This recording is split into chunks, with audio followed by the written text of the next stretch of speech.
Yes! Yes! Yes! Oh my gosh, I cannot believe this. It's finally happening. Diddy is back. Yes, yes, yes! I've been waiting for this moment. Why are y'all looking at me in the camera very weird? I feel a weird presence going on here, you watching the video. Didn't you hear the news?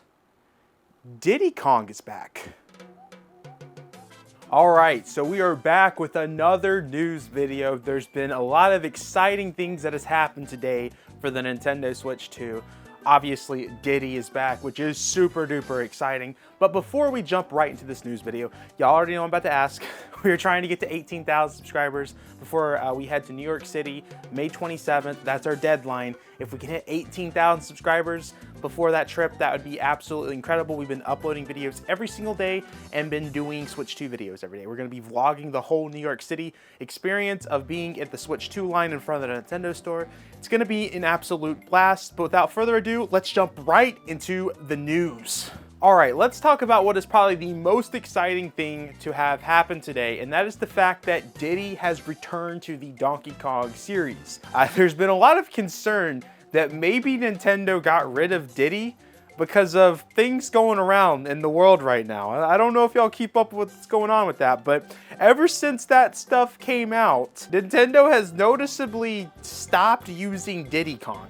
I wonder why. I don't know. Today, they accidentally, I'm saying accidentally because they haven't even posted this on their Twitter. This render was found out through the Nintendo Switch News tab, which was on the Donkey Kong Bonanza render right beside the brand new redesign of Diddy Kong, showing that Diddy Kong is coming back. It's assumed that since he's right beside Donkey Kong with the Bonanza redesign, that this probably means he's in Bonanza somehow, some way.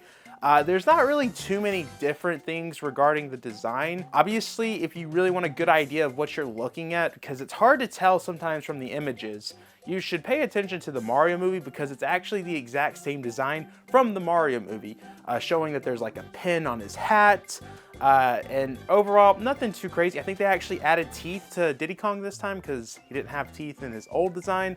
So overall, it's cool to see him back because I genuinely was starting to believe the fact that he might have actually been removed from the universe because of what was going on over here. But it's good to see that Diddy Kong is back and we don't have to worry about anything else with that character, and hopefully he's in the next Mario Kart now. Alright, this one's pretty exciting, especially considering the fact that we're hoping that GTA 6 ends up on Nintendo Switch 2 in some form. But the Take-Two CEO talked about how positive they believe into the Nintendo Switch 2 and had a lot of great things to say about the system. Obviously, if you don't know what Take-Two is, that is the company that owns 2K and Rockstar. They're like a combined company, hence called the Take-Two. And the CEO had a lot of things to say. Let's go ahead and say what they said. I quote, "We feel really good about it, but it always remains to be seen. We're offering more on launch support than ever before for a Nintendo platform. We've announced 4 titles for the Switch 2. It remains to be seen how it does, but I am a big believer. Historically, Nintendo has done better and more supportive job with first-party titles, but I think they are aiming to change that, and we have basically risen to the challenge and opportunity. We'll see how it goes. We voted with our feet. Nintendo has asked us to be supportive, and we do believe we're doing that. Now we will see what happens." So it sounds like they might have some more games in the works, but it definitely looks like they're waiting to see how well these games perform in terms of sale numbers on a Nintendo platform. I think there's a lot of interesting things to take from these comments though, because a lot of people have been talking about how they felt that Nintendo has been leaning more towards third-party support with this system. As you saw with the comments that was being said, he felt that Nintendo started to care about both sides rather than the first-party side of games. Take-Two had a big presence on the Switch 1. They had a lot of 2K games, and I think they've practically forced Rockstar Games to put games like LA Noire, Red Dead Redemption, those type of games onto Switch 1, and I expect as the coming years come by, we're going to see more things from them, especially with the heavily rumored Red Dead Redemption 2 coming to Nintendo Switch 2, and then on top of that, we already saw that GTA 4 is being rumored to drop this year on Nintendo Switch. So seems like a lot could be happening. It's good to see them talk so positively, and I think helps the whole thing that's been talked about of Nintendo supporting third parties a lot more with this system. So Nintendo San Francisco just opened up. Nintendo has had a lot of media out there. One of the companies was IGN, and they had the opportunity to interview Doug Bowser during this, and physical games got brought up as there's been a lot of people worried about the future of physical games on Switch 2 with everything going on with the game keycard. And they asked Doug Bowser about it, and Doug Bowser gave a statement. I quote, "In the immediate future, physical games are still a key part of our business, and we value our relationships in particular with our retailers, and want to make sure we have products available for them to sell to their consumers. When you look at a game keycards, for us, our goal with Nintendo Switch 2, similar to what we were able to accomplish on Nintendo Switch, is to have the broadest and deepest library of content we possibly can. And that includes our publishing partners. And game keycards are a way that our publishing partners are able to bring more content onto the platform, deeper and larger, more immersive content on the platform." So I take that as that everything first party, which is what we already knew, was going to be fully on cartridge, and that the comments of the game keycard that's being said in there kind of indicates what we all have been wondering, and it really seems that third-party companies was begging Nintendo to do something about this due to cartridges costing so much for Switch 1, and that's why the game keycard is an option now. Just judging by those comments, it definitely sounded like third parties had a problem with what the Switch 1 had, which is obviously something that you can see with the Switch 1 with how many developers did the code in box or barely having anything on the cartridge, download the rest of the game. This unfortunately makes sense, and I hope that Nintendo does give more options for cartridge sizes, because as of right now, it's being reported that 64 gigabytes is the only option, and if that truly is the only option, we're going to see many game keycards, which a lot of people have not been liking game keycards. Y'all have made that very clear in the comments, and yeah, it's an overall bad situation, but it's interesting to see Nintendo comment on it, and hopefully more options come out. All right, we had to bring this one up because I thought it was pretty, actually it's not funny because people lost jobs, but if you pay attention to the story regarding this company, what they did, and one of the things that's been promised for many years and then it never came out. Let's already talk about it. Level 5 Comcept has shut down. Level 5 bought this company. It's the same company that did Mighty Number 9, and the game didn't do well, so Level 5 bought that company, and they renamed it to Level 5 Comcept. Level 5 Comcept was supposed to be working on the brand new Fantasy Life game, and then that team decided to leave the Fantasy Life game. So that team has literally done absolutely nothing since Level 5 bought them, and they have now shut down. Which does mean that the Mighty Number 9 Nintendo 3DS port is indeed canceled. We've been waiting many years for that. Something that was promised through the Kickstarter, something that was told to us to be coming, that was constantly getting delayed, is now forever canceled. It's unfortunate to anybody that lost jobs there. It's just kind of crazy that Level 5 bought them and this company did absolutely nothing. They were offered something, they were working on it, and they were just like, nah, we're gonna quit. Level 5 probably lost some money on this company since they bought them, and yeah, didn't they have another Kickstarter that never came out that was supposed to be inspired by something Mega Man? I want to say it was inspired by Mega Man Battle Network. Am I wrong about that? I don't know. Either way, no Mighty Number 9 for 3DS, and definitely not the Nintendo Switch 2. Okay, so IGN actually got to ask Doug Bowser more things about the Nintendo Switch 2, and this is a lot of questions regarding the supply, the pre-order delays, the price point, the tariffs, all that good stuff. So let's go ahead and quote everything that's said here, then we'll give you my thoughts right after. All right, so this was Doug Bowser's response to Nintendo meeting the demand for the Switch 2. Nintendo president last week announced that we'll have 15 million units in our forecast for Nintendo Switch 2, and 4.5 million units for the Nintendo Switch during the facial year. That forecast was really driven by wanting to match. if you will, what we accomplished with Nintendo Switch in the first 10 months of its release. And as we look at our plans here in the US, we do believe we'll have production and supply that will allow us to meet consumer demand. We know that there's been a pretty strong positive reaction to the Nintendo Switch 2 early on. I don't know about that one, Nintendo, but I mean, people still bought the system, so maybe that's what they mean by positive. And we've seen that through our pre-orders, but we do have a plan to have continuous flow of products that will be available through the holidays. Well, that's honestly a good thing, and something I've been telling y'all, that I don't feel like the system's gonna be hard to get, even with the pre-orders selling out. If we were to believe what's going on, there is apparently a lot of Switch 2s already here in America since the end of March. And that's how Nintendo has such a big stock that they're going to be able to sell throughout the whole year. They asked Doug Bowser on the situation with the tariffs and what does this mean for Switch 2 pricing. This is what he said. Well, we made a commitment by announcing the pricing of both the single SKU at $449 and then the bundled SKU with Mario Kart World at $499. And we really thought it was important that we established that price point, even after further tariffs were announced, to give consumers that comfort that they would be able to still purchase at that price point. Obviously, it's still a very fluid situation, and it's difficult to determine what may be happening in the upcoming months or weeks.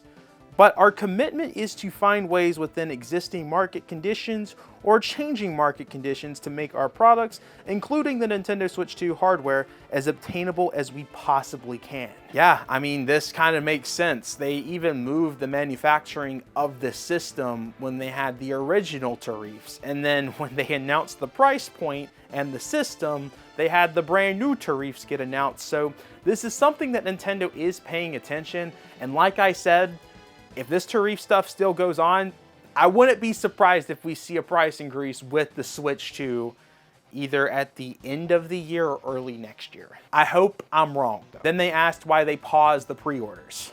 This was Doug Bowser's response. It was part of many considerations. First of all, and the Nintendo president in Japan talked about this during his earnings announcement.